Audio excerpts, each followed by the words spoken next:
Hello dear student, हमने last time veg problems को देखा था, ठीक है ना। और हमारी लाइव क्लासेस में भी हम वेज प्रॉब्लम के ऊपर ही बात कर रहे थे कि वेज प्रॉब्लम को अगर हॉरिजॉन्टल एक्सेलरेट कर दें तो क्या होगा, वर्टिकल एक्सेलरेट कर दें तो क्या होगा। ये सारी चीज़ें थी बगैर फ्रिक्शन के, ठीक है ना। अभी फ्रिक्शन नहीं पढ़ा है हमने। तो अब हम क्या करेंगे, वेज प्रॉब्लम के साथ में पुलीज प्रॉब्लम को भी देखेंगे, ठीक है ना, कि पुली प्रॉब्लम्स कैसे होंगे। सो तो देखिए यहाँ पर सामने स्क्रीन में आपके पास में एक पुली है, ये रही पुली, ठीक है। रस्सी हैं ये ग्रीन लाइन से जो रिप्रेजेंट कर रखी हैं। एक ब्लॉक है, ये मास मान लो m1 का, एक ब्लॉक है ये मास मान लो m2 का। तो मैं आपसे क्या पूछ सकता हूँ, मैं आपसे पूछ सकता हूँ टेंशन इन ईच स्ट्रिंग बताओ, साथ में मैं आपसे पूछता हूँ एक्सेलरेशन ऑफ बॉडीज़ बताओ। मैंने आपको एक क्वेश्चन सोल्व भी करवाया था कि भाई इस तरह क्वेश्चंस को कैसे सोल्व करेंगे। सिस्टम को डिसाइड कर लेंगे, m1 मेरा सिस्टम है, सिस्टम पे लगने वाले फोर्सेस निकाल लेंगे, तो इसकी टेंशन T ऊपर चली गई, ये m1g नीचे आ गया। एक्सेलरेशन अज्यूम कर लेंगे अपनी तरफ से कि मान लो ये इस तरफ नीचे की तरफ जा रहा है एक्सेलरेशन ए से, तो ये ऊपर जाएगा एक्सेलरेशन ए से। आप एक इक्वेशन बना लोगे फ्री बॉडी डायग्राम बना करके, मैं सीधी लिख रहा हूँ इक्वेशन T माइनस m1g बराबर है m1, नहीं आ गया इक्वेशन 1। इसी तरह से दूसरा सिस्टम डिसाइड कर लोगे, इसके फोर्सेज m2g हो गई, टेंशन T आ गई, एक्सेलरेशन नीचे है, तो ये बन जाएगा m2g माइनस टी बराबर है m2 इंटू में सेकेंड इक्वेशन। दोनों इक्वेशंस को आपने सोल्व कर लिया था, क्या आ गया था m2 minus m1g is equals to m1 plus m2 into में a। तो यहाँ से एक्सेलरेशन क्या आ गया था, यहाँ से एक्सेलरेशन आ गया था m2 minus m1g divided by m1 plus m2। तो यह आपका एक्सेलरेशन है। यहाँ तक तो कोई प्रॉब्लम थी ही नहीं, टेंशन भी यहीं से आ जाएगी। अब हम इसी क्वेश्चन को सोल्व करेंगे but with the help of A shortcut trick, ठीक है ना। शॉर्टकट है, और एक्चुअल में फिजिक्स में शॉर्टकट जैसी कोई चीज़ नहीं होती हैं, सब एनालिसिस होता है कि आपने अभी तक प्रॉब्लम को देखकर एनालाइज कितना किया। अब देखिए हमें निकालना क्या है प्रॉब्लम में, हमें प्रॉब्लम के अंदर निकालना है कि एक्सेलरेशन कितना है, एक्सेलरेशन हमें चाहिए, ठीक है ना। अब अगर मुझे एक्सेलरेशन चाहिए तो मैं क्या करता हूँ, मेरे दिमाग में सीधी सीधी एक ही बात आती है कि भाई मुझे एक्सेलरेशन निकालना है, और एक्सेलरेशन अगर मुझे निकालना है तो मुझे न्यूटन्स लॉ लगाना पड़ेगा, जो कहता है force is equals to mass into acceleration. अब यहाँ पर ये जो फोर्स है ये आपका क्या है, नेट फोर्स, मास इनटू एक्सेलरेशन ये क्या है आपके पास में, नेट एक्सेलरेशन। तो मुझे नेट फोर्स मिल जाए और मतलब नेट फोर्स मिल जाए और मास मिल जाए तो नेट एक्सेलरेशन आ जाए। अब चलो ज़रा नेट फोर्स देखते हैं कैसे निकालते हैं। देखो अब ये मेरे पास में दो ब्लॉक्स हैं, इनका टोटल मास होना चाहिए, यहाँ मास नेट निकाल दिया, टोटल सिस्टम का निकाल रहे हैं ना, तो m नेट।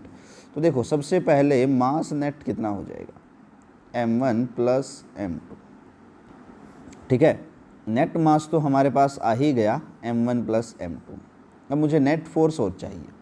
अब नेट फोर्स देखो इसके अंदर, तो मैंने आपको एक बात बताई थी कि इंटरनल फोर्सेस जो हैं एक सिस्टम के, वो एक दूसरे को कैंसिल आउट कर देते हैं। तो नेट इंटरनल फोर्सेस तो आपके क्या होते हैं, ज़ीरो होते हैं।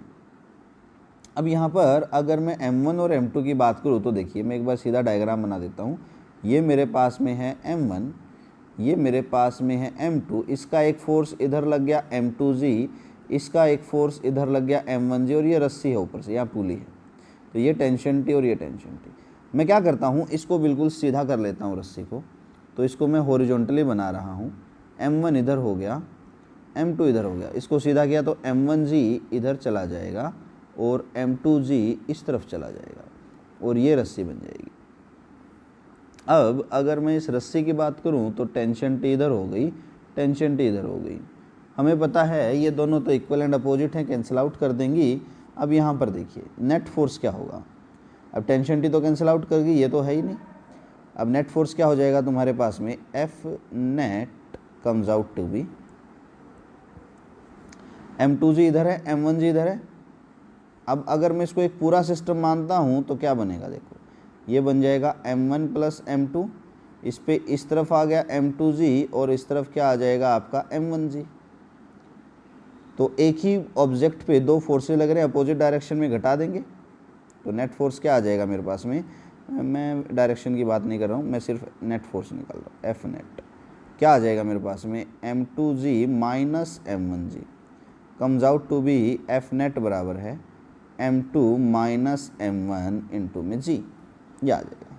तो मुझे तो एक्सेलरेशन चाहिए, तो एक्सेलरेशन अब मैं यहाँ पर ईजिली मेरा एक्सेलरेशन निकाल सकता हूँ। मुझे पता है कि एफ नेट बराबर है मास इंटू में एक्सेलरेशन, तो मास भी नेट और एक्सेलरेशन भी नेट।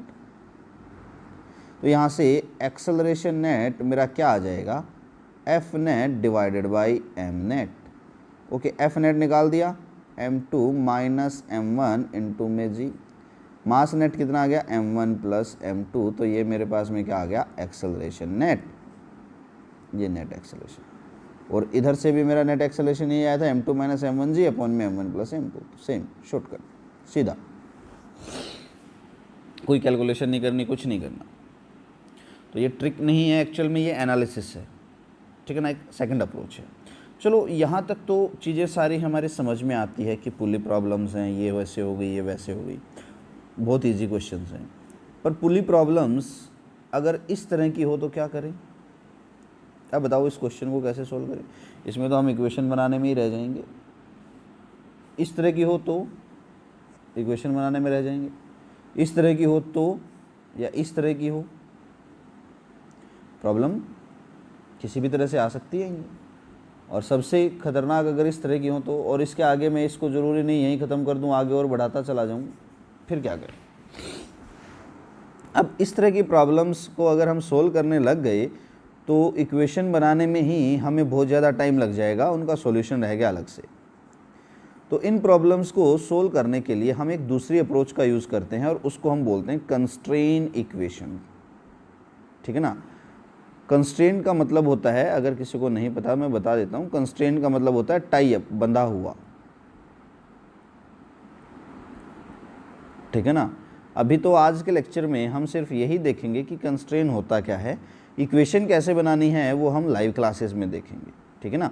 देखिए अब मान लीजिए मैं कह देता हूँ कि मेरे पास में मान लो एक ग्राउंड है, ये मेरा ग्राउंड हो गया हॉरिजॉन्टली, ठीक है ना। ब्लॉक है मेरे पास में, मान लो इस ग्राउंड के ऊपर एक ब्लॉक मान लो ये रख दिया, और यहाँ से मैं मान सकता हूँ कि एक ब्लॉक मेरा यहाँ पर है, दो ब्लॉक मान लिए मैंने। इन दोनों ब्लॉक को मैंने मान लीजिए किसी रस्सी से बांध दिया, ये मेरी रस्सी होगी, ठीक है ना, कोई प्रॉब्लम नहीं है। मैं मासेस दे देता हूँ, मास इसका m1 हो गया, इसका m2 हो गया। अब देखिए कंस्ट्रेंट का मतलब बंधा हुआ, ये दोनों ब्लॉक इस रस्सी से बंधे हुए हैं, रस्सी टाइट है। अब मान लो इस ब्लॉक पे मैंने एक फोर्स लगा दिया F, ये ब्लॉक इधर जाएगा। लेट अस सपोज मैं कुछ एक पॉइंट्स नेमिंग कर लेता हूँ। ये एक पॉइंट हो गया जो इस ब्लॉक से बंधा हुआ है रस्सी का और इसका, ये दूसरा पॉइंट हो गया जो ब्लॉक और रस्सी के बीच में बंधा हुआ है। मान लो ये पॉइंट है A मेरा, लेट अस सपोज मान लो ये पॉइंट है B मेरा, ये मान लो बीच में कोई पॉइंट है O मेरा।